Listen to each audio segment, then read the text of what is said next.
বিএনপির ভারপ্রাপ্ত চেয়ারম্যান তারেক রহমান বলেছেন, সামনের পথ মসৃণ নয়। বিএনপির বিরুদ্ধে প্রোপাগান্ডা চালানো হচ্ছে। ষড়যন্ত্রে লিপ্ত বিভিন্ন মহল। গণতান্ত্রিক আন্দোলনে যে সকল রাজনৈতিক দল অংশগ্রহণ করেছে সবাইকে ঐক্যবদ্ধ থাকতে হবে। জনগণের আস্থা ধরে রাখতে বড় দল হিসেবে সবচেয়ে বেশি দায়িত্ব বিএনপির। জনগণের আস্থা নষ্ট হয় এমন কাজ করা যাবে না।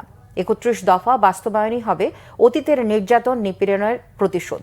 যশোর, ঝিনাইদহ ও নড়াইল জেলায় ৩১ দফা নিয়ে কর্মশালায় এসব কথা বলেন তারেক রহমান। এই ৩১ দফার মাধ্যমে আমরা দেশের পরিবর্তন ঘটাতে চাই, শুভ পরিবর্তন, পজিটিভ পরিবর্তন, যেটি মানুষ প্রত্যাশা করে। এখন এই পরিবর্তনটিতে কোনো জাদু বা ম্যাজিক না যে আমরা বলবো আর হয়ে যাবে।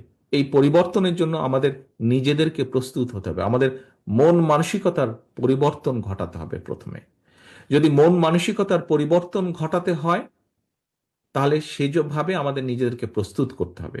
বিএনপির বিরুদ্ধে বিভিন্ন মহল বিভিন্নভাবে কিন্তু তৈরি হচ্ছে, প্রোপাগান্ডা ছড়াচ্ছে। এরই মধ্যে আমরা সেগুলো দেখতে পাচ্ছি। প্রোপাগান্ডা ছড়াচ্ছে, শত্রুপক্ষ বলেন বা প্রতিপক্ষ বলেন, সেগুলো তারা করবেই। দেশের ভিতরে বাইরে সেটি তারা করবে, আমরা সেটিকে ফেস করব। কিন্তু সবচেয়ে